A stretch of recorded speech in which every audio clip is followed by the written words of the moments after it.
right, greetings everyone that's joining us. Thank you so much for joining us. Greetings everybody. I see faces. I'm super excited to see faces. Good morning and greetings. Just a few norms to go over as we're joining. I do want to see a couple of faces before we decide to change up and go and drop our videos just for bandwidth issues. But as you come in, remember to type your name in the chat. Type your name and your the school system you're with in the chat. So if you are one of our community partners, just type your organization, or you're an attendance stakeholder, go ahead and just type your organization as well. But again, as you guys come in, good morning, greetings. I'm so excited to see you all. Happy New Year to those I haven't engaged with just yet as we started back into the school year.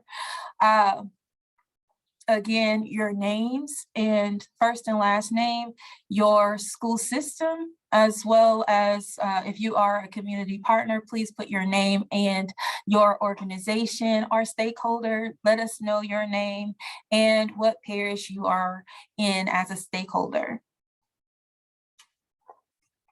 It is currently 8:02. We'll begin presenting at 8:05 to give some of our colleagues time to filter in. I'm so excited to share with you guys today. I hope that you are just as excited as me. I know it's 8 o'clock in the morning. I haven't even had my coffee yet, and I'm super excited. So if you haven't grabbed your coffee, go ahead and grab it because I want you to be on the same level as me as we go through this presentation.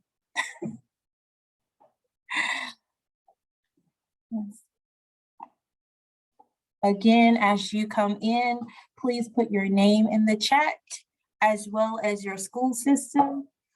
Community partners, put your name in your organization, and our stakeholders, put your name in the parish that you are supporting.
Shanika, you're on mute.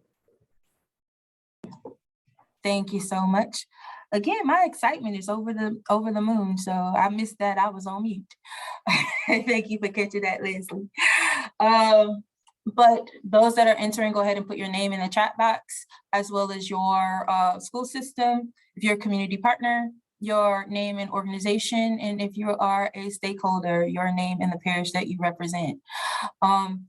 I do want to make sure that we are mindful that we do have a few colleagues that have reached out and due to COVID situations aren't able to join us today. So I do want us to keep them in mind and keep them uplifted in positive thoughts as they are working with their school systems and their families and students, as we all are.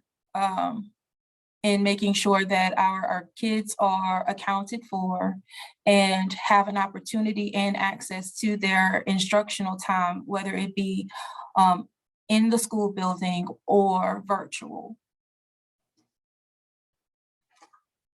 And I'll go ahead and start sharing my screen so we can go ahead and get started.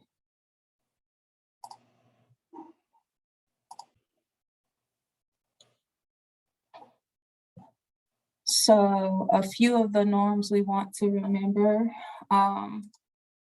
is make sure that you provide your name in the school system and association in the chat. Please be aware that this webinar is recorded. Slides will be available to you guys at the conclusion of this particular session. You'll be muted throughout the webinar, but post your comments and questions in the chat box. And then during our activity time, you'll have a chance to unmute yourselves to engage in some robust dialogue. At the conclusion of the webinar, like I said, you'll be unmuted for dialogue. And this webinar, let's keep in mind, every meeting we have, it is about supporting students and families in Louisiana, as well as making sure that you guys have the most up-to-date and current information in regards to the work we do as CWAs.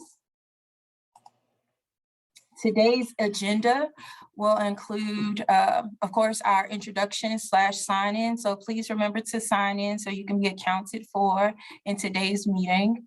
We'll go over our monthly call purpose, just because we do have some new people that have joined, so they'll understand why we've decided to do these monthly calls, as well as what is the Louisiana Attendance Alliance. Again, we have some new people, and I also want to refresh those who just want a clearer understanding of what's been happening and what's going to continue to go on. Due to recent events, I kind of tweaked my presentation so that we can actually discuss our role in virtual learning, and then our presentation on thinking outside of the box. We'll do a mini little activity, and there will be time for a question and answer.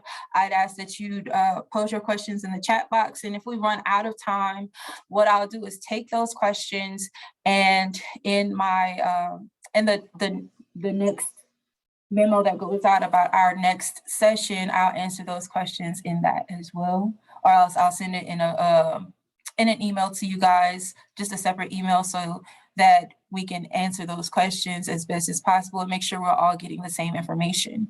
And then we'll go over some next steps / updates. So let's remember to keep our mics on mute as we continue.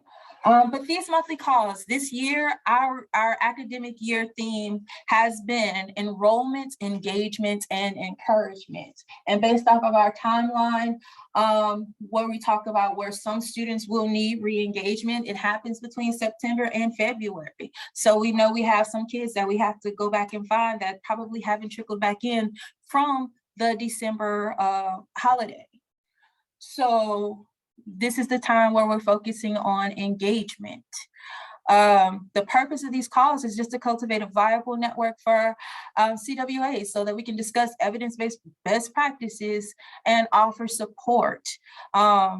The location, it will always be virtual, so that again, we're all learning the information together. And especially during these COVID times, it allows us to be safe. We will meet every first Wednesday of the month. The only reason why we're meeting this second Wednesday of the month is because I didn't want to compete with professional developments. Also, I wanted to make sure that you didn't have one more pressing issue on your plate coming right back to school. So I do appreciate you for joining us on today when it's not a regular meeting day. So your time is valuable and it is appreciated. So thank you for being here today. But going forward, starting in February, our meetings will go back to every first Wednesday of the month, and it'll be from 8 a.m. to 9:30. And again, our time extended so that we can have a little bit more time for open dialogue and just to get a little bit more information. Now, just a refresher of what the Louisiana Attendance Alliance is. In the beginning, when I first started as the CWA back in August, I don't know if some of you guys who started off with us remember that there initially was two separate meetings, a meeting for CWAs and of course the Louisiana Attendance Alliance. And I'm so thankful for the LSU SREC team for us allowing to come together so that we would only have one meeting. So one, again, your time is valuable, and we didn't want to confuse you on which meeting you should attend, because the information was going to be just as important from both meetings. So we decided to put it together and continue to allow our meetings to be the Louisiana Attendance Alliance initiative, because that is our goal of ending and addressing chronic absenteeism. That was the goal of a CWA from LDOE, and of course the LAA, that is our partnership with LSU's Social Research and Evaluation Center. I'm thankful for some of the team members that are already on the call with us, that are going to just sit in with us today. Miss Stacy Terrio, Miss Jada Thomas, Miss Rochelle, and thank you guys so much for being here and joining us. I do have some of my LDOE colleagues on, Dr. Singleton and Miss Rayla Hunt, and Miss Leslie Gilliland is assisting me today with slides. But for the Louisiana Attendance Alliance, like I said, it's a partnership between LDOE and LSU's Social Research and Evaluation Center. This partnership came about when we noticed that students were missing from that were in the October 2020 count, but not in the February count as well. So we needed to come up with an initiative to identify those students and see how we can re-engage them and code them properly. And so with this partnership came attendance specialists. Some of you have met with your attendance specialists already, those that chose to opt into the Alliance. Now, for our new people, this opportunity for attendance specialists has passed, but as a part of as being a CWA and being an attendance stakeholder and being a part of these calls, you are receiving the same information that those who are part of the Alliance that have chosen to opt in, you're getting the same information, resources, and tools as they are as well, minus the attendance specialist in your area. That is the only difference. But those that did opt in, they have attendance specialists who work with the school, students, and families, and they validate exit codes and assist with re-enrollment. So based off of our last report for the December report, we were able to re-enroll almost 600 students that were missing. So that is huge. And I applaud our attendance specialists that have been hard at work identifying and properly coding students and helping with re-enrollment. And thank you to our LSU team that works diligently in supporting those attendance specialists. We are working in works with extending that contract so that we can continue on into June. And what that also allows us to do is to get monthly information in tracking so that we are in compliance, of course, with student privacy laws. So that's something that those that opted in had to make sure that they did as well as professional development opportunities. If you have missed every meeting prior to this one, you have missed some amazing information, but you have an opportunity to get it because it's been saved.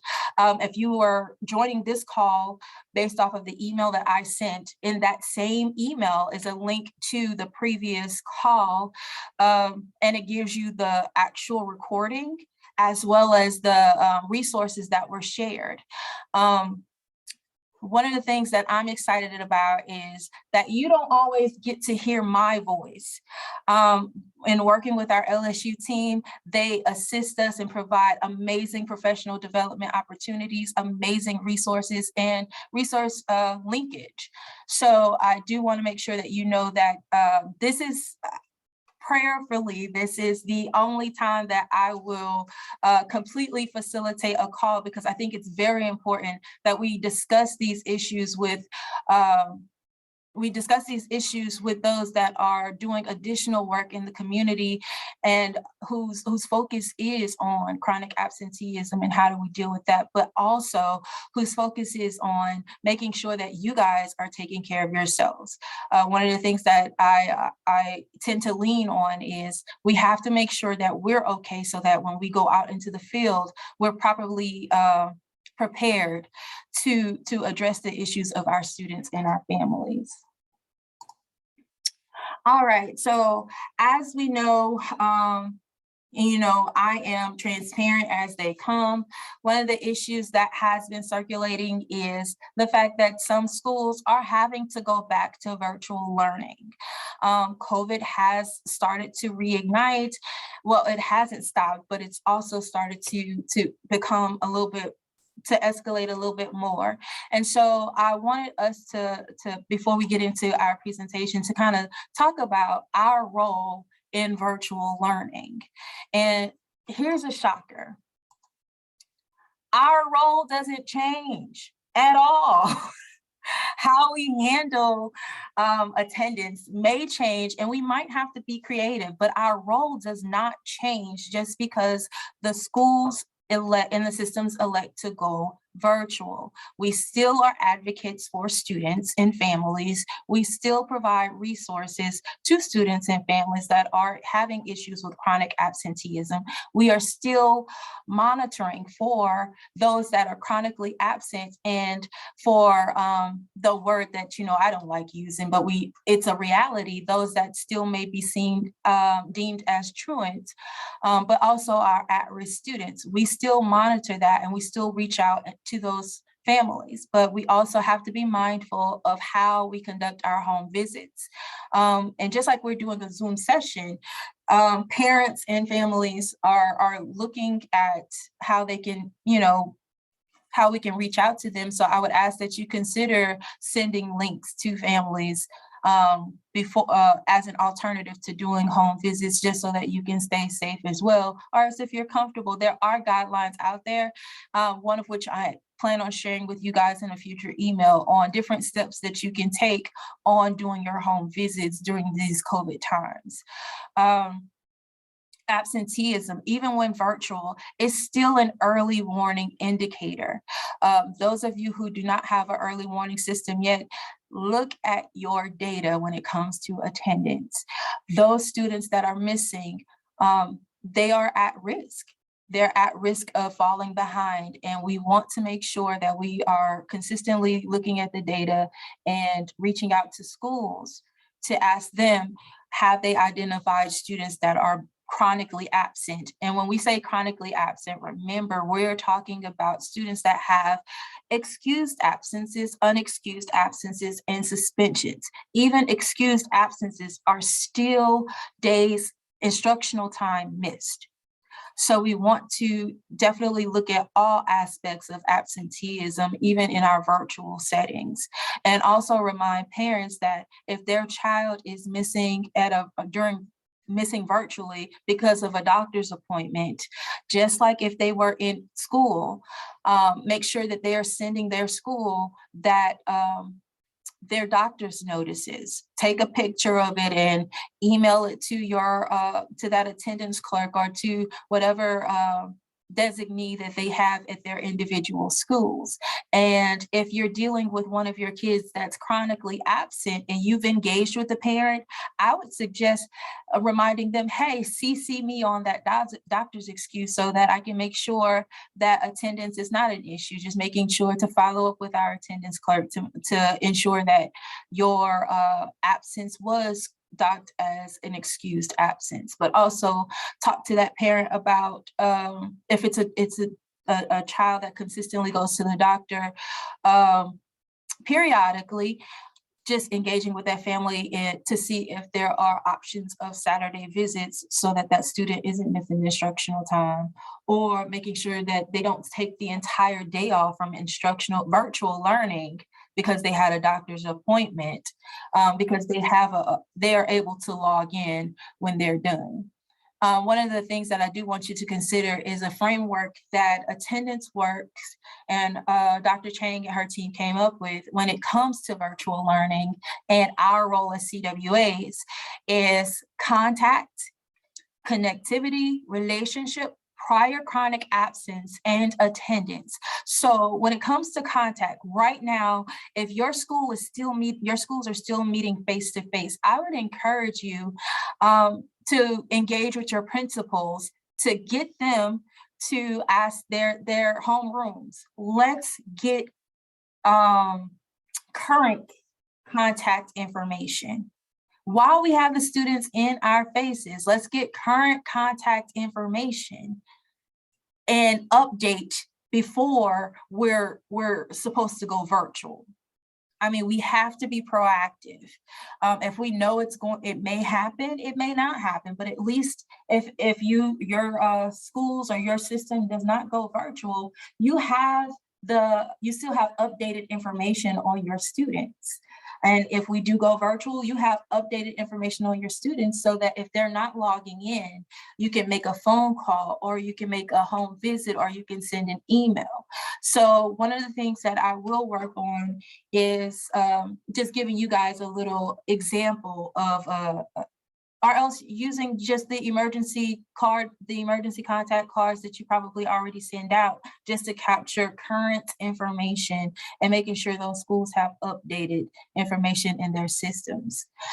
When it comes to connectivity, find out now if that family has issues with connection, so that you can advocate for your families that this school or school system should make alternatives for students that are going to have connectivity issues, such as maybe packets should be available for student pickup. And if packets are available for student pickup, how do we gauge that attendance for that student that can't sign in via the web? Are we reminding families where they can have connectivity, such as, hey, if you can, on a Wednesday, if you can get to McDonald's and sign in, they have free Wi-Fi. Just helping parents think outside of the box when it comes to connectivity too, and empowering them. Relationship. Even though we are making sure we're safe, it is still important for us to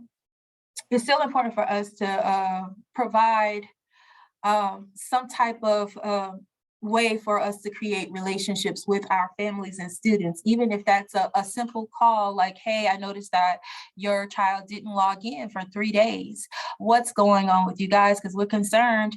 We want to make sure they're getting their instructional time. And if that child is sick, of course, we're going to make sure that we're keeping them in our thoughts, but we also want to make sure that that family knows that we're not looking to be punitive. We're looking to be supportive. In any way that we can assist, we're going to assist. Prior chronic absence. Before a system moves to going straight virtual, let's look at what students already are deemed chronically absent and create an at-risk list so that you already know these are kids. As soon as we go virtual, or if we're already virtual, I need to send out an email or make a phone call to the parent. And here's something that we can do. If you notice that that student has been logging in and doing their work, that phone call, still at-risk student, because they were at risk prior to going virtual, a phone call saying, hey, I noticed that attendance has gotten way better. I see them on virtual, and I just want to say kudos to you, family, for encouraging them to get online, and kudos to the student for getting online and maintaining your virtual attendance and presence. And if the student hasn't been logging in, that's the perfect time to engage that family like, hey, there is an opportunity for instructional learning. School has not stopped, and this is the link. Some parents still need a walkthrough on Google Classroom. And so just you as a CWA, knowing who that IT person is for the campus, sharing that email address with the family and coordinating, hey, you might want to do a virtual visit with this family because this grandma doesn't understand how Google Classroom works or where to find a link. Because sometimes those links are hidden at the top in a graphic or something. So just helping them to identify different things like that. And you have no idea how well and how that would help promote and facilitate relationship building. And of course, attendance. Your district needs to identify how you're going to see attendance virtually. And so whether it be signing in, and that's what I'll discuss with you in the next slide, but just you guys need to be consistent in how you look at attendance. And I will actually be engaging with you one-on-one to see how you are recognizing attendance when it comes to virtual learning. And of course, we want to be supportive over punitive action. We want to make sure that we remind ourselves that we are going through a pandemic.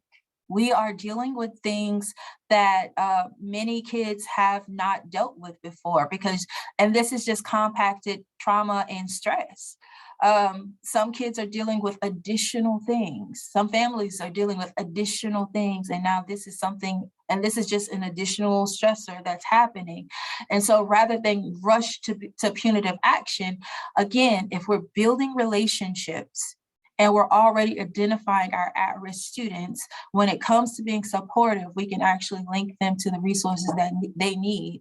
Like I mentioned before, connecting them to the IT person of their school so that they can understand how to log in successfully. So these are some ideas that you might consider when measuring virtual attendance. Like I said, first you want to determine what does regular attendance mean for your district. I know some of you guys want to defer to me and say, what should it be? But I need you guys to be mindful of your district. Every district and every school system has their own way of operating. And so your system should have identified how you see regular attendance, whether you are still gauging instructional seat time behind a screen, or if you are designating a check-in time, such as if all students should be logged in by 7:25, or if you're doing multiple checkpoints. So maybe you have kids logging in at 7:20, but once they finish lunch, you're checking again to make sure they come back in after lunch, and you're checking again to make sure that they've ended on time or not before time at 2:30. But I do want you to be mindful that the U.S. Department of Education looks at half days as full attendance days. So keep that in mind as well, or else doing a required chat.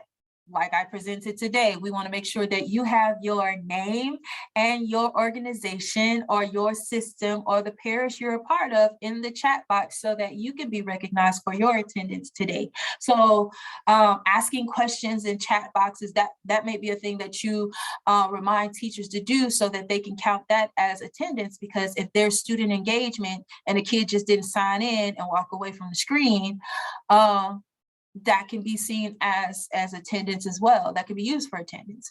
And document students as they access classwork. And I put that in there because they may go into the Google Classroom and there may not be a link, but you can see when they've accessed and did the assignment because they have to submit it. But also for our kids that are having connectivity issues. Did they come in, did a parent come in and sign out a packet? Did they come in and sign back in a packet? You can use that to gauge your attendance, and of course, are they participating in the work? And remember that when even virtual learning attendance is effective when it comes to climate and culture of schools. This is our way of showing students that they are still a part of the community, that their presence is still valued. So we want to continue to do our part to support climate and culture of schools. And how we do that is maintaining and ensuring that our kids are still getting instructional time. So today's presentation is on thinking outside of the box. So I was looking at effective approaches to reducing absenteeism through the use of unconventional community resources.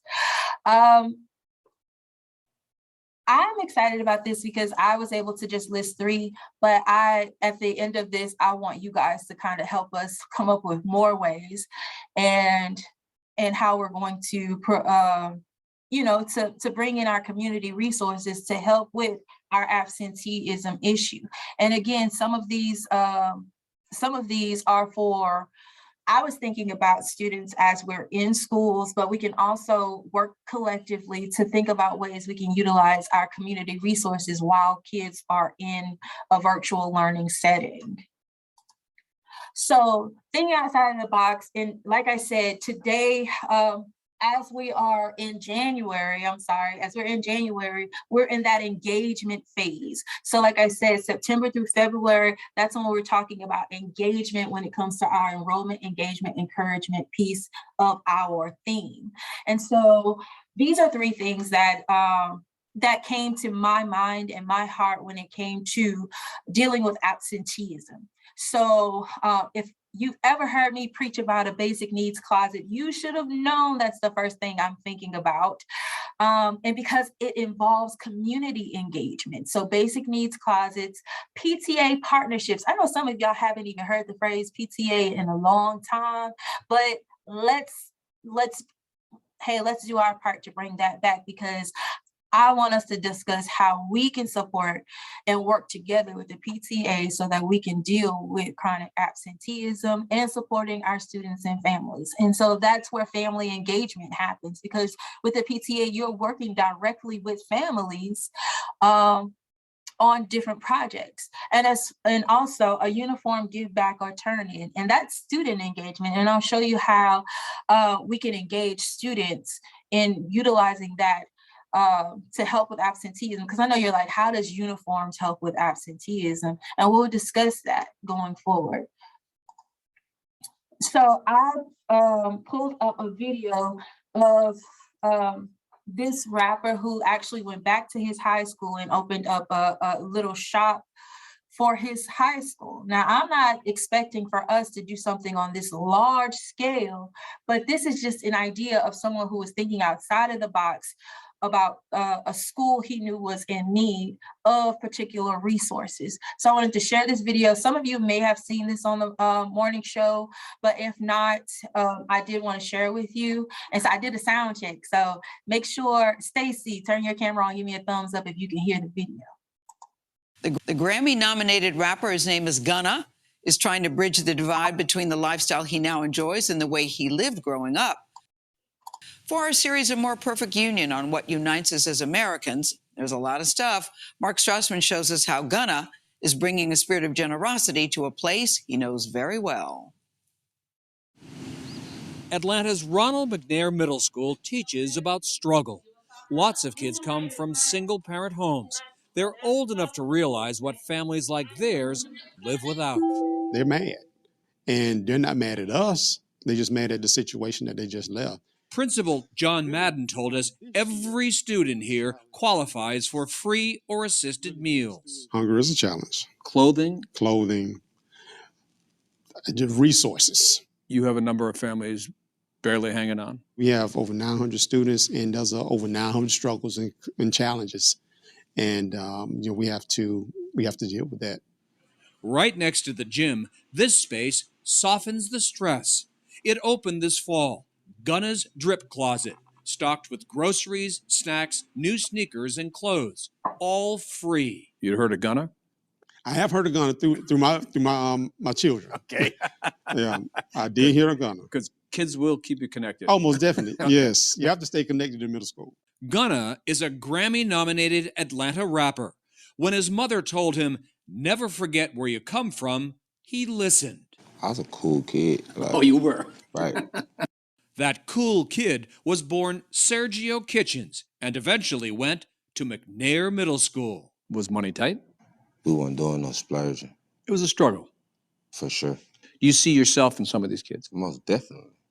Gunna is now 28, but he tricked out this store as though he was 14 again. Everything that's in here, all of these are like some of my go-tos. So you were on top of the Swiss rolls, For sure. Everything in here restocked weekly. He pays for all of it. I like Air Jordans. Air Jordan. Yeah. Put them a whole grocery store in there. Just fill it up all year. Make sure they got clothes, shoes, though. You got jeans, you got sneakers in there. Why was that important to you? That's stuff I wanted when I was a kid. Like, that I know, like, I couldn't just go to my mama and ask for. But McNair's kids and parents can go. to Gunna's closet. They're provided a bag, and whatever they fit in the bag is theirs. They go home with. They go home with for free. Like Jasmine King's two girls, Dehonesty, an 8th grader, and Janila, a 6th grader. Yeah, I got this sweater. Do the kids see it as a cool thing? Yes. They do. Yeah, it's not like, oh, your mom must be poor. What is it? It's a positive thing. And they got the Vans. It is to their mother. This was her family's second trip to the closet. Groceries for their table, clothes on her daughters. That was the first thing that she wanted. Yeah, this is my favorite color. I was shocked. Really was shocked. And the price is right. Right. It's absolutely right. What kind of a difference did that make for you? A huge difference because it took a load off of my shoulders. When I walked into the store to know that I had that burden lifted. For a couple of weeks, you could breathe easier. Yes, you're absolutely right. Gunna's goal all along. You know how many moms like at home like struggle but don't ask. So you just gotta just find it in your heart to just try to give back and just help others, especially if you can. What are you getting out of this? This is what you say you're gonna do. Me being a man of my word, me just being solid. That's what I did it for. Gunna's Drip Closet also offers free life lessons. Live up to your promises and listen to your mother. For CBS Mornings, Mark Strassman in Atlanta. So every time I get excited about that video, every time I see it, simply because this was somebody who thought outside of the box. If you saw how that parent felt, how those students felt, it reminds you that school is still a part of the village. It is actually the central part of the village. This is where kids are getting their learning. This is where kids are learning life lessons. But this should also continue to be a space where kids feel safe, continue to feel supported. And sometimes that support is just meeting a basic need. When I was in the field, one of the things that was very important to me was developing a basic needs closet for our students. It wasn't as extravagant as that, but I created a makeshift clothes hanger from a bike rack that was no longer being used and put it in my office and hung up old uniform shirts for students. I went to the local thrift store and got belts because that was an issue. Kids were getting sent home because they didn't have a belt for their uniform. So anything that we can assist with that can keep a kid in school, why not do it? Some of you have already established basic needs closets, or else they're not recognized as basic needs closets because you already know, hey, I am dealing with a population of, like those schools know that they're dealing with a population of female students. And so we have these feminine products already in the nurse's office. Or, hey, we know that we have some kids that come without belts, so the school counselor keeps belts in their office. And what I'm saying is help your schools identify one central location that could be an actual basic needs closet for them so that they can have a central location. Kids feel safe when there's routine and consistency. So if I know I can go to the same place all the time to receive this particular assistance, then I know that if I can just get to school, I can get this need met, and that's okay. And that's why I say they may not be properly advertised, because that new student might not know that I need to go to the nurse to see the nurse for this particular item, or go see this counselor for a belt, because that's not the counselor that I normally see. So that's the reason why I just advocate for a central location. But you can identify the common needs of your students in general. So when I was in the field, I was in a high school. And so I thought about the things that I would need as a high school student. So there was snacks in there, and the snacks were actually donations. People in the community knew what I was about. And so I had underwear donated to me, wipes, because one of the things that I was starting to do was I was going to get towels and soap, and actually engaging with someone from a nonprofit, and they showed me how they prepared a bag for those that they go out and do homeless interventions with. I learned that just getting those individual wipes was going to be better. And it also, again, it allowed the student to grab something real quick and not show everyone what's happening. They were able to come by the office and go straight into the bathroom and take care of themselves. Donations of little bitty things of deodorant was given to me, so that it became that student's, that's yours, keep it in your book sack. Like I said, identify a location and a responsible staff to monitor it. Maybe for me, I was a non-punitive dean in the field, so it was easy for me to monitor who needed assistance. And based off of the sign-in, I was also able to see who my at-risk students were. If you continue to come to me because you had a dirty uniform, then that was my opportunity to, one, see what the issue is regarding that. Because if it's you don't have a washer and dryer, guess what? We got one at the school. So I'm going to give you an additional shirt. I'm gonna give you 2 additional shirts so we can work that into the rotation so you feel confident in coming into school, but also knowing that you have school as a resource until you can get to a space where you can wash your own clothes at your home. And of course, advertise to the community to replenish these supplies. Remind schools that they're not on their own. Like I said, once I made a Facebook post about what it was that I was working on, the outpour of resource that came in was amazing. And I was never in a place where I sent a student away because I didn't have. So it's just, it's working with our community, and these things can happen. If you need more, just more brainstorming, trust me, like I said, that open Google Meets policy still works for this. If you send me 3 dates 3 times, we can schedule a meeting so that we can see how do we introduce this to your system so that they can see the benefit. Because what I can share from my personal experience, when I started that closet at my school, the absenteeism rate actually did decrease. I was able to show that, and that was one of the reasons why the principal was able to allow more resources to come into it, because I was actually able to show how some students that did not come to school regularly or came late because they were avoiding the crowd because they didn't smell good, actually started coming to school on time or increased their attendance. So these are, like I said, we can come up with a presentation so that you can share with your district so that you can get these closets into your system. Pta Partnerships. I know some of y'all are like, is that still a thing? Yes, it is. And I am super excited because one of my colleagues, Ms. Rachel Bunch out of Student Wellbeing, actually reminded me that we indeed have a Louisiana PTA associate out there, and they are looking to re-engage.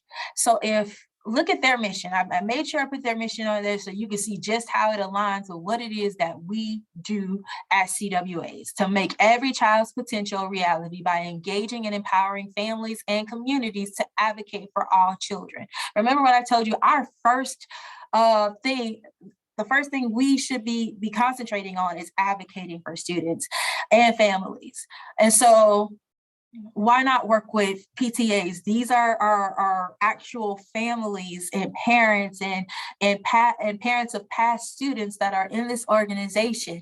And so if you don't already have a PTA in your system, I made sure that in this presentation that I put the link in to not only for the PTA organization, but the how-to PTA, so that you can see how you can reestablish the PTA in your schools if it's no longer there. And if it is there, let's start looking at ways that we can partner with our PTA so that we can work together to address chronic absence. And so last night, you guys, I kid you not, I was up just brainstorming ways that we can do this. And so I'll be reaching out to the Louisiana PTA president so that we can have a sit down on how we can actually work together and how CWAs can support the work that they do and how they can support the work that we do. And I'll be able to share that as I'll be speaking at the 2022 LACWAP conference. I will share that information and how we will go forward with that, hopefully that partnership going into the next school year. So again, start brainstorming, and if you haven't spoken with your local PTA as the director of or supervisor of CWA, please reach out. Let's start reaching across the aisle.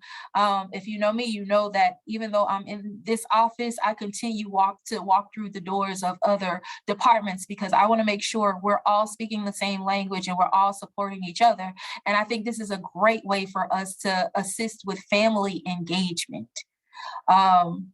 Again, let's start looking at that, at working with PTAs and how we can engage with them and remind them of some things that they can do while thinking outside the box. Just because they can't enter schools doesn't mean that they can't still make an impact when it comes to our teachers. I remember when I was in school, the PTA was known for providing lunch for teachers and doing little things for teacher appreciation. They can still do that, because you can lunch curbside, but also we can look at our PTAs. Hey, we're participating in this school event that's happening, and we would love for you guys to partner with us. Because again, we want to be seen as partners in the community rather than punitive people that are only out to find kids that are truant, because that's not what we should be presenting, and that's definitely not what CWA should stand for or be about. So again, I just wanted to share that because this is us thinking outside the box, re-engaging with entities that are eager to work with schools and eager to work with families and students, but may not have an end. So let's come up with ways that we can work together so that we can, again, attack the issue of chronic absenteeism. Uniform give back and turn-ins. I'm sorry, somebody's in the waiting room. Okay. So uniform give back and turn-ins, and I know you're like, how does that associate with chronic absenteeism? But actually it does promote attendance. Think about it. If I have access to a proper uniform, wow, that's a one less barrier for attendance. I know I can get to school and I can get a uniform. And so how would I get that uniform? Well, at the end of the school year, some schools have actually developed plans where they incentivize uniform givebacks. They will give students school bucks or points for bringing in their old uniforms that are still usable. And so we want to promote that as well. As CWAs, find out when those schools are doing their uniform givebacks and promote it with them. Share with them how you can support them in that effort, because again, this allows you to create and be seen in schools so that when a student sees you out in the community, they don't see you as a threat, but they see you as, hey, you're someone that helps. Real short story. I was in the drive-through at a store, and the student recognized me, and I didn't recognize him, but he was just like, oh, you used to teach you used to be at my school. And it was funny because, like I said, I was a non-punitive dean. So he was like, yeah, you're Dean Adams, you was the counselor. And it made me laugh because you remember Dean Adams, but you don't remember that I was a dean. You just thought of me as a counselor because you saw me as someone who could provided resources, and that was a place where you could come when you needed assistance with something. And so that's how my wish is that people recognize you in the field, but they see you in a positive light. They see the work that you're doing, and they know that you are doing it not to be punitive, but you are there to be an active role of positivity and engagement and the first line of offense, like I said, and getting those students in so that they can be successful academically, because the overall goal is making sure that our students are career and college ready. And they can't be career and college ready if they're not prepared and they're not in their seats. So this is our opportunity to help them be prepared by making sure that they have access to proper uniforms. But like I said, it also promotes positive climate and culture in schools. Again, at least I know that if I can get to school and get to a uniform, I will be okay. I can get started on my day, and no one's going to penalize me if I show up with the wrong color shirt. Because when schools send students home because they show up in the wrong color shirt, what that tells the student is, it doesn't matter that you showed up. And we want to erase that. It does matter that they show up. And when they show up, let's make sure that they can stay engaged. And how we can make sure they stay engaged is to provide a bare basic necessity for that day, even if it's just a shirt. And it also shows a sense of belonging. Again, if I know that you're invested in me as a student, then I'm going to feel welcomed. I'm going to feel like I belong. But also, if I'm a part of the give back, if I get to give my uniform and I get recognized for that, I do feel like I'm a part of this community. I'm turning in something, and the community is recognizing that my effort in that. And it also provides an opportunity for community service. So if your schools set up a uniform give back, allow your seniors or those that are working towards a community service endorsement, allow them that hour to conduct the uniform drive, and allow them to earn up to 2 hours after school folding and sorting uniforms. Again, I don't know if you guys remember that I shared with you earlier, but what's been shared in our counselor institutes, and again, those are coming up too, and what's been shared in other calls regarding the community service endorsement is those kids can make those 80 hours at any point. It's no longer cut off to just 20 your freshman year, 20 your sophomore year, 20 your junior, and 20 your senior. They can get it at any point as long as they get 80. And this is a great way to share with schools that, hey, here's an idea for community service for your kids, especially if they're in school. They can come up with a uniform drive. And even if we move to virtual learning and you have those seniors, hey, have a curbside uniform give back at the end of the school year, and allow those juniors that are heading into their senior year to conduct that, so that they can get those hours towards their community service. So again, CWAs, you guys, we cross so many different sectors, and this is our way. Again, we have to come up with ways that we can be more proactive and engage and create relationships, but also provide opportunities for school systems, students, and families, so that again, we can address certain issues. And one of our most concerning is chronic absenteeism.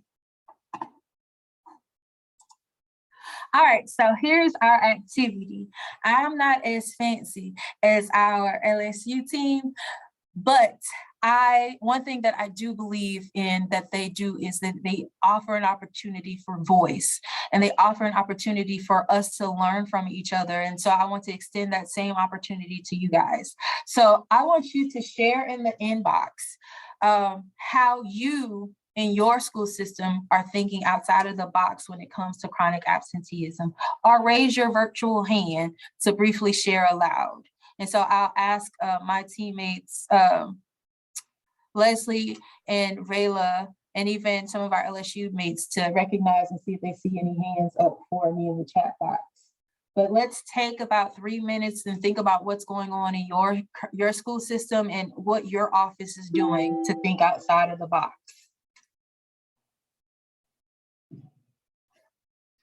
All right, I see from Ms. Janine Holmes that you guys make up seat time.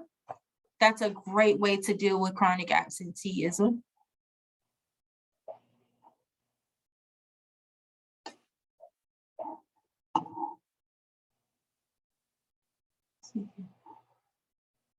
And I'm sorry, I can't really see the hands if you guys put your hand up. So if you just unmute yourself and tell me what you want to say, that would be great as well.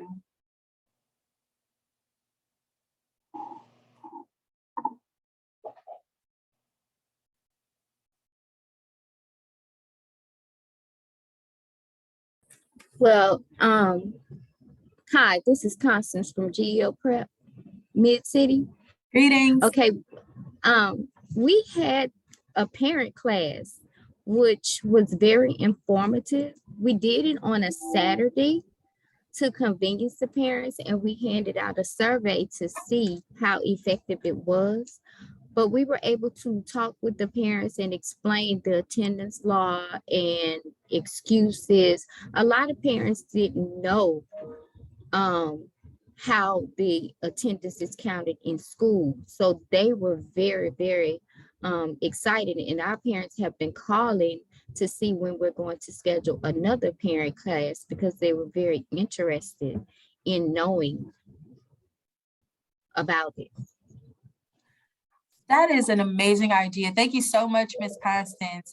I remember on our one-on-one, Ms. Constance went over their plan of action, and I was excited to know about them doing the meeting with the family. And I loved how she made it to the family where it was a meeting versus, hey, I'm talking to you about something punitive because your child has been missing for so long and that's why you have to be here. It was more family engagement. And I love the idea of giving that parent voice, giving those families voice by providing a survey. Hey, what is a great time for us to do another parent meeting or, a general assembly so that so we can have this parent class.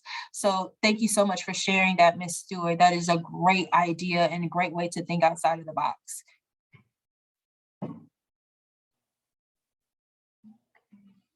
Let's see here. I'm gonna look at I'm going back to the chat box. I see where Aaron Ball shared. We work closely with our Ptas, TASC, and FINS, FINS officers to assist us with chronic absences. We also have all schools submit an attendance SMART goal in their PBIS implementation plans. Yay. There's also a video explaining attendance on our website. I'm so glad that you guys recognize that some of our parents are visual learners. Letters don't always help. So having some type of visual or video to share on your personal system site is a great idea to bring attention and awareness to attendance. So kudos to you guys. Let's see here. And I see Dr. Dolores Smith was sharing with us PTA and PTO, family engagement, and they have a closet for clothing in their systems as well. So kudos to you guys, Dr. Smith. And Mr. Fisk shared in Lafouche, we provide a video on our website reviewing compulsory attendance laws, as well as resources to assist with truancy issues. We have all of our elementary and high school students view at the beginning of the year. That is great. Again, we know that not only our parents, but our students are visual learners. So they provide a video and they make sure they see it at the beginning of the school year. Because we all know we can put as much as we want on a website, but if we don't actually show them where they can find it, it'll get lost. So I think that's amazing that you guys remind them of what's already out there by providing that information at the beginning of the school year as well. Thank you so much for sharing that, Mr. Fisk. I have one. Who is that? This is Dr. Simmons from Ascension Public Schools. Awesome, please share. Like okay, so on the Attendance Works website, there's the Challenge 5. And so we saw that a school district had a whole lot of success with the Challenge 5 campaign in the Midwest.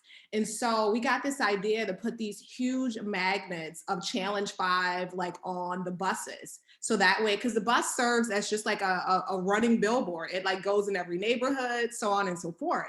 So we have it on our buses. And so we didn't realize how many parents were not aware of just attendance as a whole and how many days, it takes to actually fail a class. And so it just kind of became our message that, your students shouldn't miss. Like, we're challenging you to have less than 5 days, of unexcused absences. And so parents get to see it. So there's your visual, but it also just kind of shows our community what we value as a district, that attendance matters to us. And so you got to advertise what truly matters as a district. And so that's what we started doing. Yeah, okay. Yeah. these little hands aren't there for anything. I'm sending y'all virtual high fives. That is amazing. Thank you so much for sharing that. Actually, can you do me a favor and email me a picture of one of those magnets on the bus? I would love to share that. I think that's an amazing idea. And of course, free publicity, continuous publicity.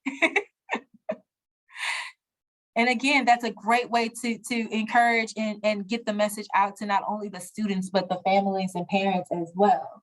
And let's see here, in our chat box from Brian Wax, we have uniform closets at schools. We partner with the Mighty Moms to provide weekend food and snacks for students in need on Fridays. Parent meetings on how to use the school app.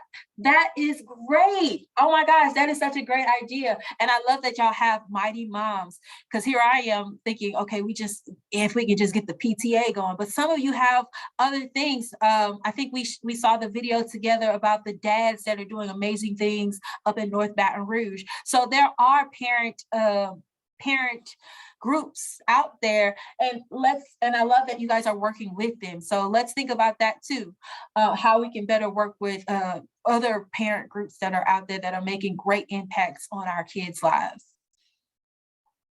Let's see here. And I'm just looking at, and Mr. Comier shared that they advertise at their local recreation buildings. That is, hey, that's where they go play pickup ball. Let's remind them, okay, great, we know you're working on your jump shot, but we miss you at school. So I think that's great. That again, just going ahead and making sure that we have that we're being visual, that we're out there sharing and they can see. I think you guys are doing great things to think outside of the box.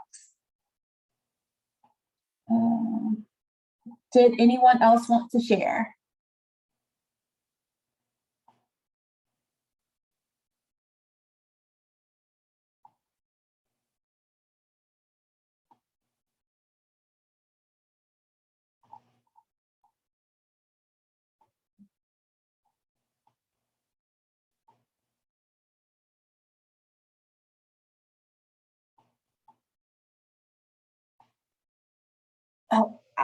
What made me, something else that Mr. Wax shared in his, reminded me of something I was able to do.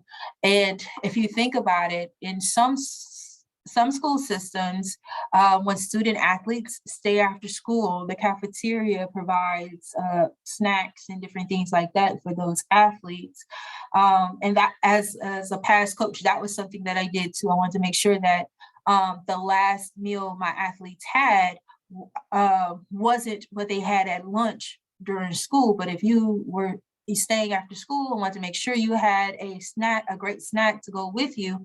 But I also had some military connections. So for even if you weren't an athlete, I made sure I had something for you to go home with over the weekend. So I had MREs that I was giving out left and right so that students could take them home over the weekend. If they knew they weren't going home to a stocked refrigerator, at least they had something that would keep them over the weekend. And I never asked questions, and it was always come with your book sack open and I'm at the door and providing what it is that you need for the weekend. Even if it was, hey, I know it's going to be a tough weekend, do you have some bottled water? And we made sure that it happened. And when it came to that, I didn't document that. I just made mental notes because again, it worked with relationship building, because at the end of the day, the student felt comfortable in circling back to me and letting me know what's going on. And I was able to actually, for some of those students, redirect them to different resources. At that time, I think one of the resources was like Mary's House of Bread, where you could get food. But now, you know, there are different pantries out there that are available for families. Let me see here. Okay. Miss Deborah, let's see what you said. We also have a video presentation. We also have a video presentation of our attendance policy. We have a weekly newsletter that goes directly. We have a weekly newsletter that goes directly to all of our parents, giving them tips and resources to their child's engagement. We have a monthly meeting with parents driven by their questions and areas of concern. That is a great idea. That definitely makes sure that parents know that they're being heard and that their voice is being respected. I think that's great. We award our students to attend 2/3 of their weekly virtual real-time classes. That's a live session with Amazon gift cards. They can earn up to $12 a month. Oh my gosh, I would want to be in y'all school, y'all system. That is great. I think that's a great incentive. Thank you so much for sharing that. This is all done virtually. So again, there are ways. I'm glad to know that I was really preaching to the choir, that you guys understand that your role has not changed, even if and when we do go into virtual, you understand. Like the kids say, you understand the assignment. Thank you so much for sharing all of Good morning. Good morning. Yes. This is Dr. Max Smith from Madison Parish, and I forgot to include in my chat that last year when we were on virtual, the superintendent, all of the supervisors and other support staff, we actually got on a school bus, went door to door to our parents, making sure that their children was on. And if they were having difficulty with technology, we had someone on the bus with us from the technology department that would really go into the home, help the parent. And I just had this revelation that as child welfare and attendance, to try to get our attendance up and have our children coming in, we may have to do the same thing to try to reach our parents to help them or encourage them rather to send their children to school. But it came off very big. And they were very impressed that the superintendent himself, Dr. Butler, was going into the home, actually talking to the parent. That gave him an opportunity to see some things visually, what was going on, also to hear the parents and see why they were having some of the issues that they were having, and they were not participating as they should have, or their children in school. Thank you so much, Dr. Max Smith, for sharing that. That is an amazing idea. And that is, oh my gosh, when I tell you I advocate for just going out into the community, I really do. And I would love it if you shared with me, like the next time you guys plan to do that, because I would love to get on the bus. I'm a huge fan of Canvas Walks. I'll share that with you. Thank you. I'm a huge fan of Canvas Walks because I think it's good when you can just, now if it's safe, I think it's great when you can walk your community, your school community neighborhoods and just remind kids that they're valued, you know where they live, and you are a part of their community. And because I can remember doing home visits, I actually would go out into the community with I teamed up with our family liaison to go out into the community just to meet with families that were dealing with absenteeism issues. And it wasn't to say, oh, your child is in trouble. It was to say, hey, my name is, and I just want you to know that we're here to work with you. How can we support you in getting this student back into school? Even if being in our school wasn't the best for that student, we were prepared with resources on what was available to that student. And that's another reason why I'm super excited about us being working in conjunction with the Jumpstart Convention, because we're able to get a little bit more information while we're there and network with these CTE professionals, so we can learn what pathways are out there, so that when we're engaging with families and students, we can remind them that like if you know me, you already know my hashtag, we got options. So you have options, and these are your options. I've learned about them. And if traditional education isn't for you, this is your option. If college is not for you, guess what? We're also making sure you're career ready, and this is the option for you. So I think that's great. Thank you so much for sharing that, because that's something that can also be talked about when you guys do your Canvas walks or you do your roundups. Just understanding what's happening in your district educational wise, so that when you're giving your spiel on compulsory attendance, you're also giving more information about why they should be in school, because these are your options, these are your opportunities. So here's my challenge to you guys. I challenge you all to flood my email. I want you to share with me what you, even if you shared it today, I want you to share with me what it is you're doing in your community to think outside the box, because I want to share that publicly. I'm going to work on making that a little entry on the web page, our Child Welfare and Attendance webpage on the Louisiana Believes website. I want to make sure that people know just how engaged we are, but how important attendance is. And so if you share those things with me, I will make sure that, hey, I'll include it so that it can go out periodically onto the webpage. What's happening in this school system? What's happening in this school system? Because attendance matters. So I challenge you all. I'm talking, make me get in trouble for having so much email. Go for it. I will take those shots if I can get this information, because you have no idea how much energy and excitement you guys have just given me by sharing what it is that you're doing. So thank you guys so much. Let's see here. I wanted to make sure I got everything. Any new updates on the CWA Summit? Okay, so let me see. Okay, question and answer. So I see Dr. Moore share any new updates on the upcoming CWA Summit. As of now, we are still face-to-face with the summit.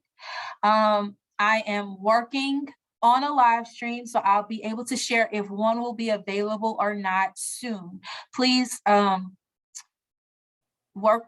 Like I said, as soon as I get the information, I will shoot out an email to you guys as soon as I have it.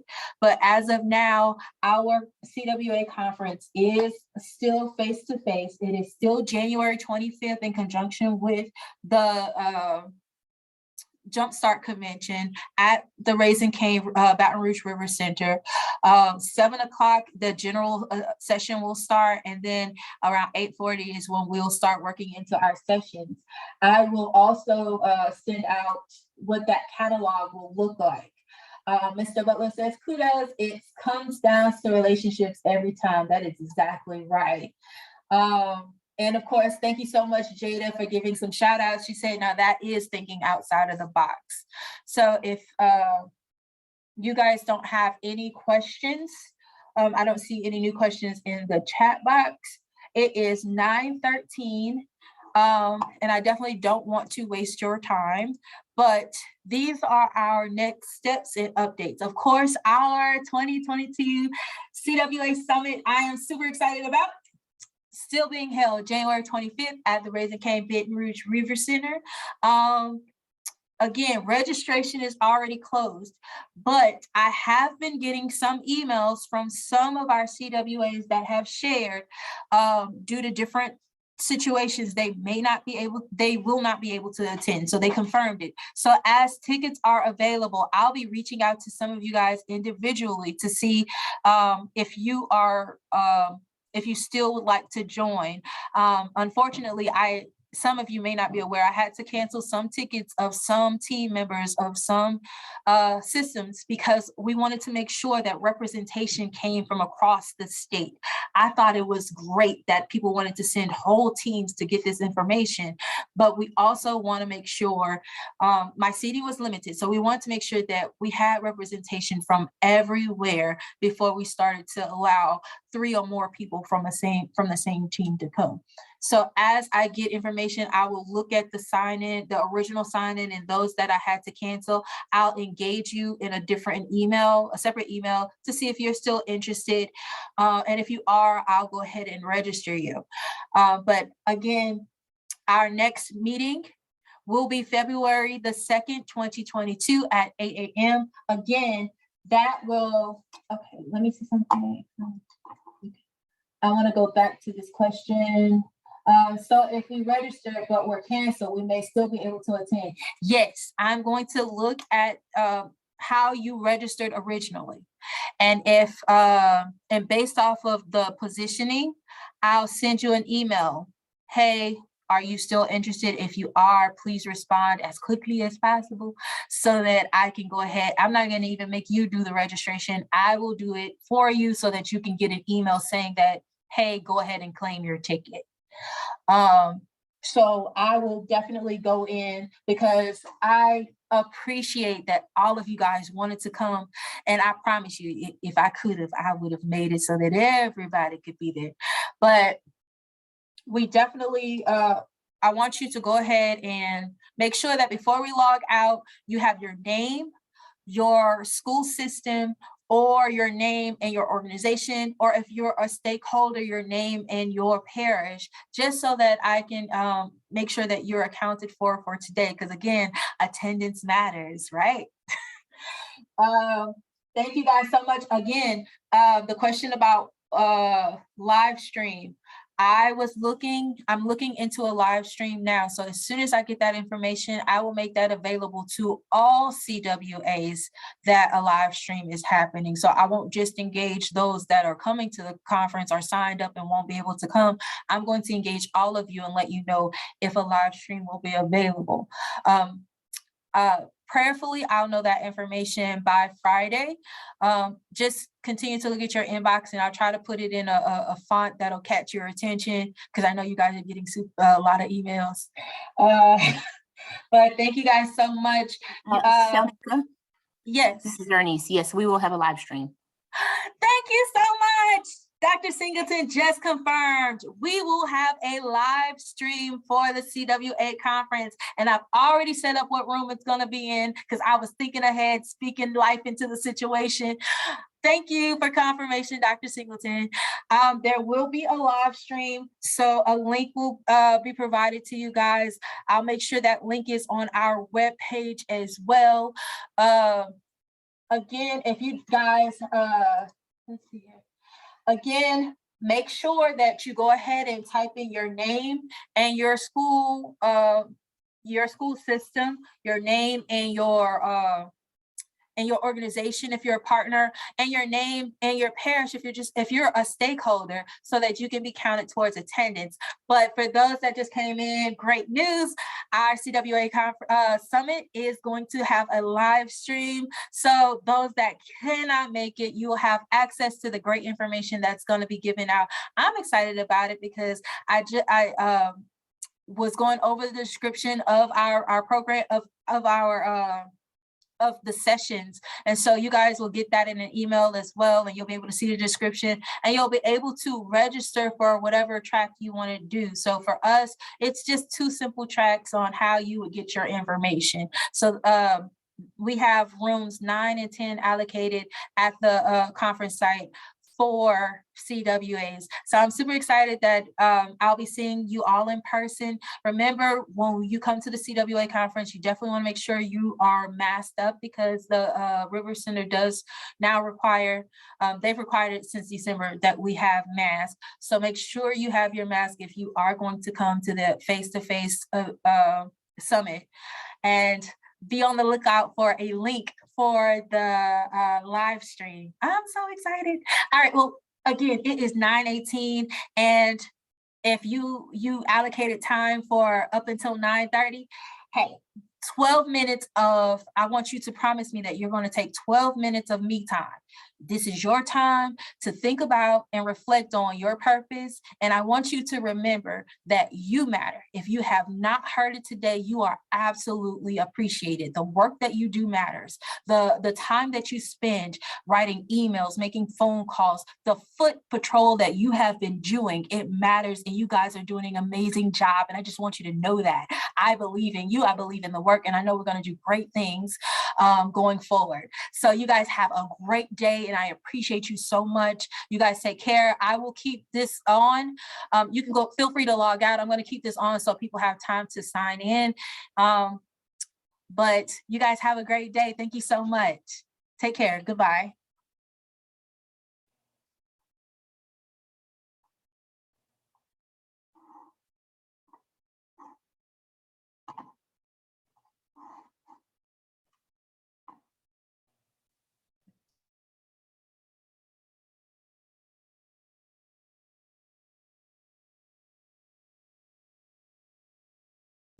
Good morning. Did you get my message, Ms. Adams? Yes, ma'am. I'm Look, I'm about to go and see who started to flood my email. I apologize. I'm in several different positions right now, so I missed the first part of the meeting. That is okay. I want you guys to remember that these meetings are recorded. So with the reminder of the next meeting, you'll get a link for this recording as well. Okay. All right. Thank you so much. No problem. All right.